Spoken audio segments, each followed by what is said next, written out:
Nessa parte vamos falar sobre a modelagem de reservatórios, bombas e válvulas. Esses três tipos de elementos são bastante importantes na modelagem e aqui nessa apresentação a gente vai abordar os principais conceitos que envolvem esses três tipos de elementos e como eles funcionam basicamente na modelagem hidráulica. Começando com reservatórios e tanques, que são dois elementos que são usados para modelar a entrada de água no sistema. As bombas que adicionam energia a um fluxo e as válvulas que visam controlar, seja por fluxo, ou seja, através de outras configurações como pressão, carga, visa o controle em si na rede. Então, começando aqui com tanques e reservatórios. A principal diferença entre eles é que o tanque é um elemento onde o volume de água é finito. Então, o reservoir é uma fonte infinita de água. Então, é um elemento que é usado para modelar fontes de água que não vai ter a variação da manométrica disponível no reservatório em função do consumo numa simulação em período estendido.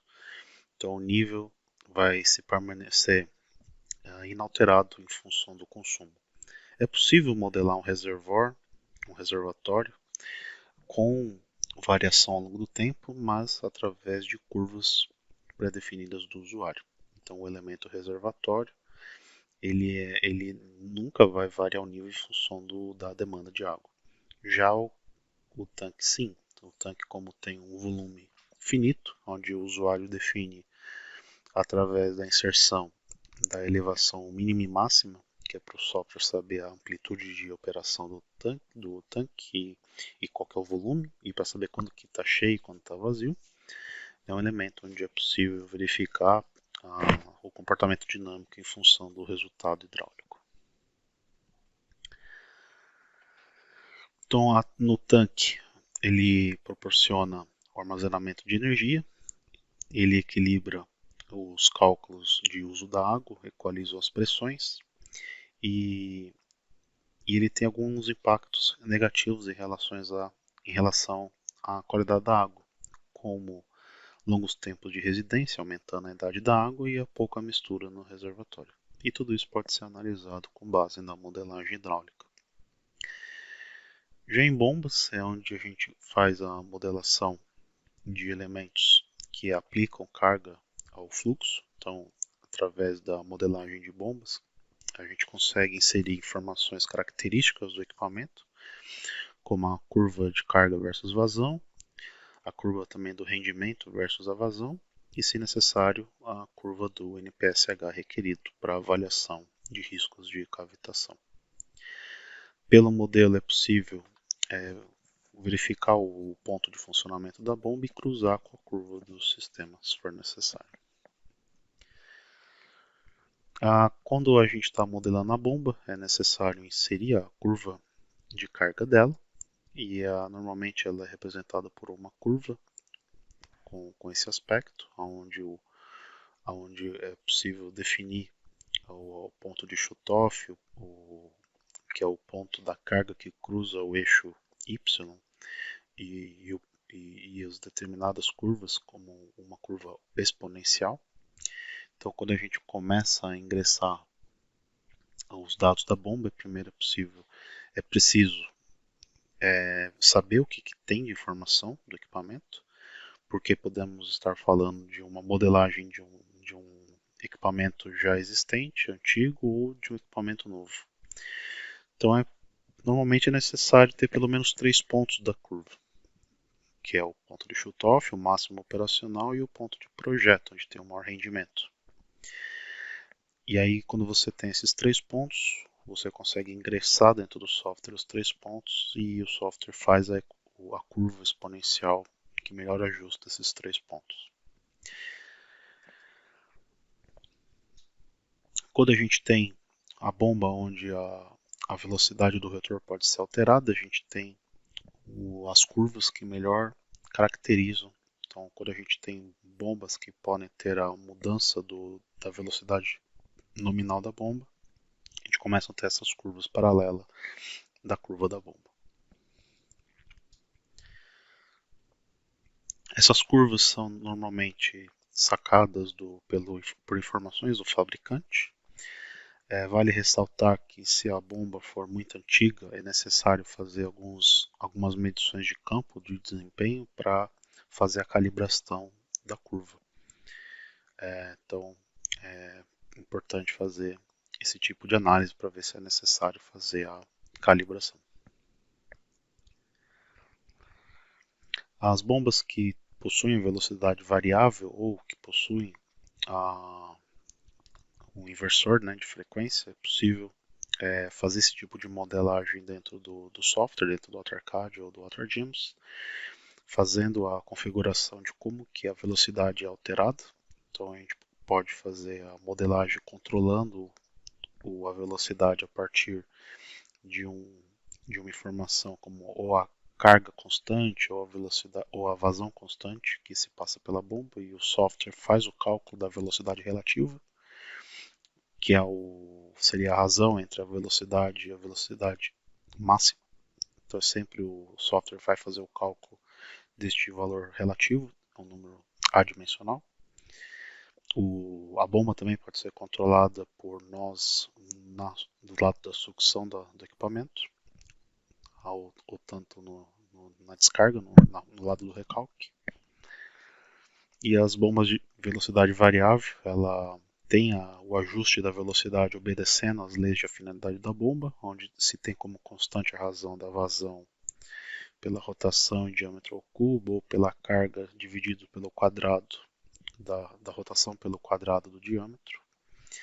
Ela é um equipamento que pode ser vantajoso, já que pode ser usado a fim de reduzir o custo de energia, mas é importante sempre levar em consideração tudo o que é envolvido para avaliar se o uso de bomba com velocidade variável é viável ou não. É possível extrair pelo modelo a curva do sistema. A carga seria uma curva que representa a carga necessária para movimentar uma dada vazão através da bomba.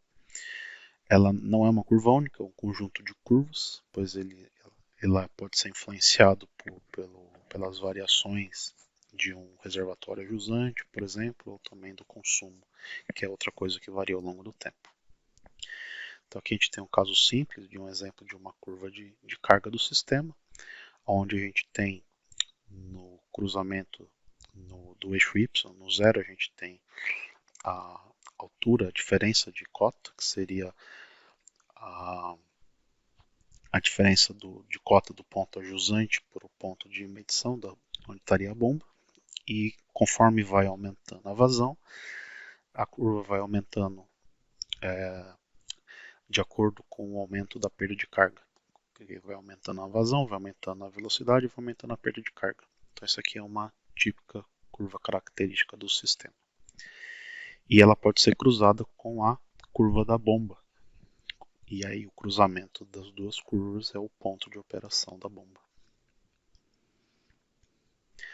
Quando a gente está fazendo a análise de qual que é a melhor bomba, isso aqui é um overview, uma visão geral do processo de seleção da bomba, para mostrar que a modelagem pode fazer parte. Então a gente consegue usar a modelagem como meio para ajudar na escolha da melhor bomba, pensando no estudo de um projeto, reabilitação ou análise.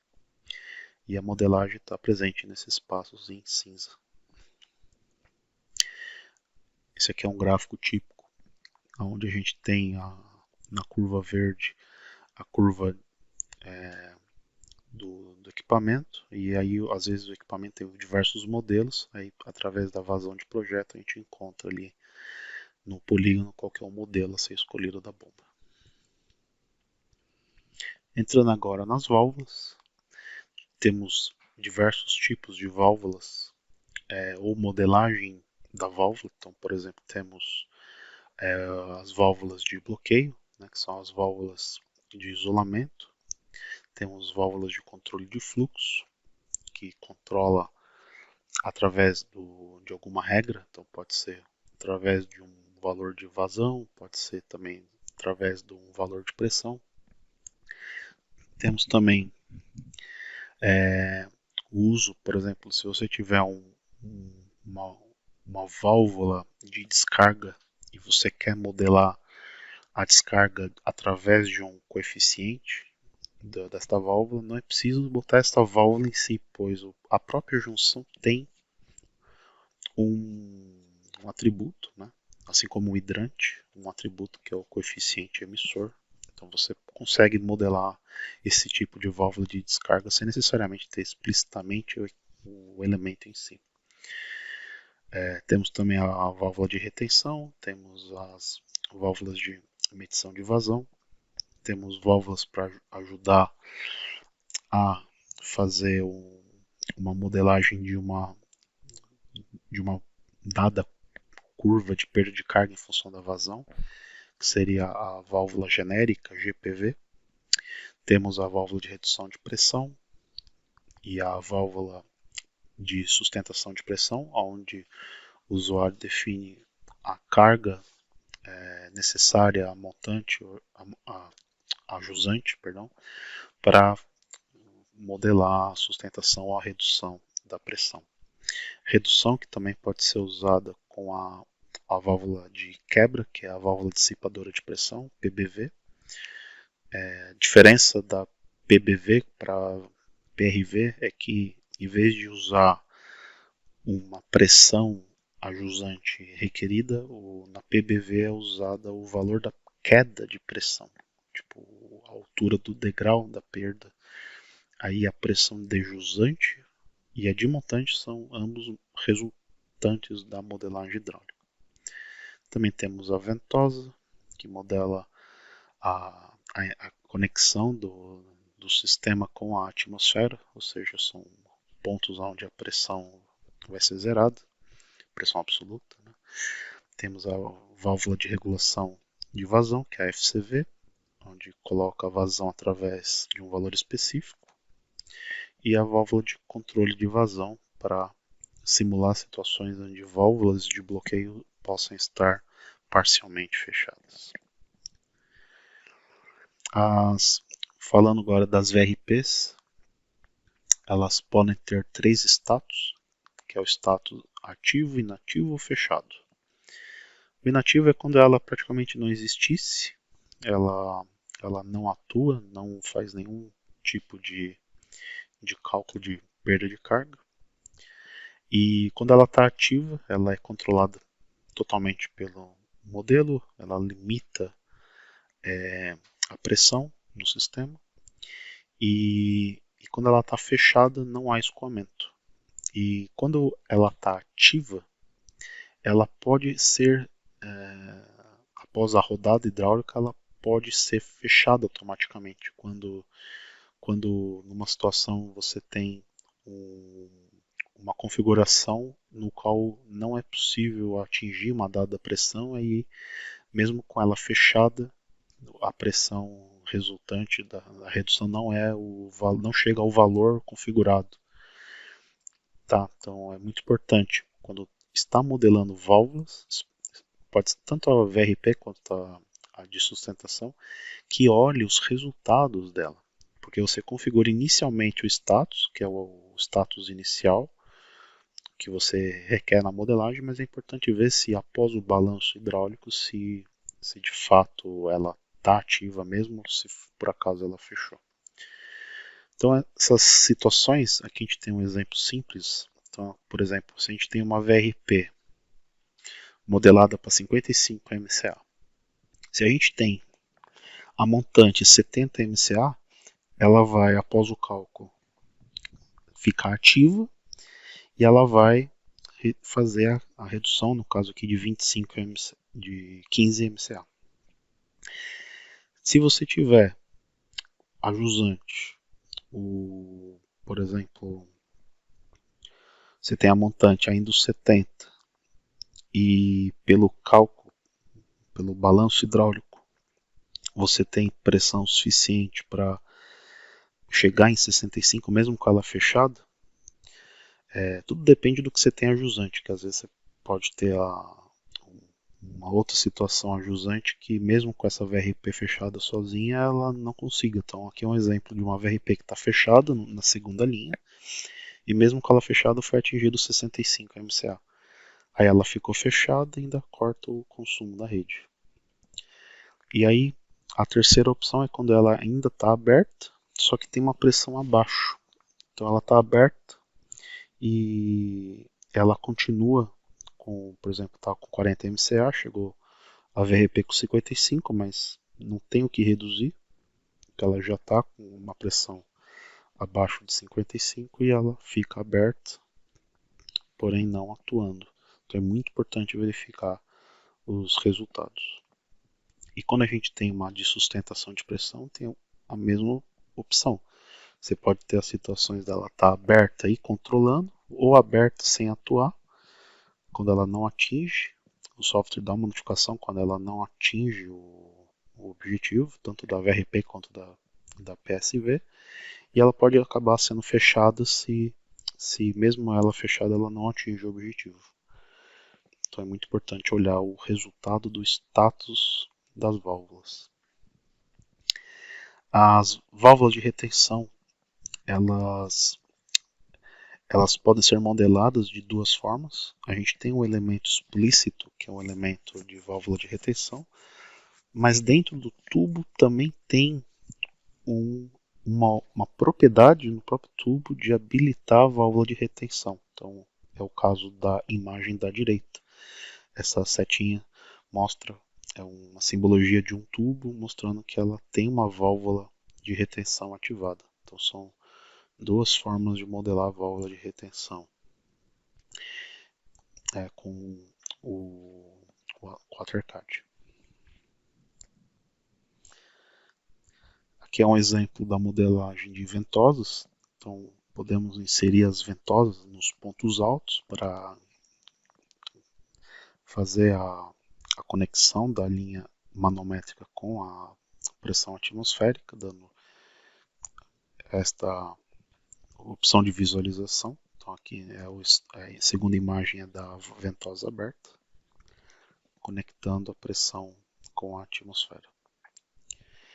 E a GPV, que é uma válvula de, como o próprio nome diz, é válvula de propósito geral.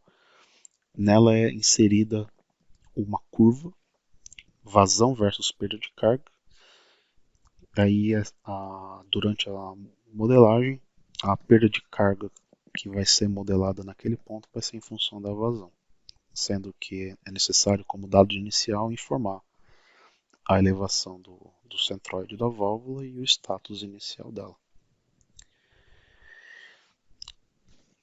Para a modelagem mais específica, quando podemos ter válvulas que podem ter fluxo parcial ao longo dela, ou seja, válvulas que podem estar parcialmente fechadas, podemos criar as curvas características. As válvulas que usam essas curvas características são as válvulas de redução de pressão, a de sustentação de pressão, a válvula de quebra PBV, a TCV também, que é a válvula de controle de fluxo. Dentro do software tem algumas curvas de exemplo para simbolizar a válvula gaveta, borboleta, agulha. Então, e se necessária, também é possível criar esta curva, que é uma curva do fechamento relativo versus qual que é o coeficiente de descarga relativo. E quando se quer fazer uma simulação em tempo estendido, a manobra de uma válvula com o fechamento relativo mudando ao longo do tempo, é possível configurar a manobra ao longo do tempo usando uma curva padrão.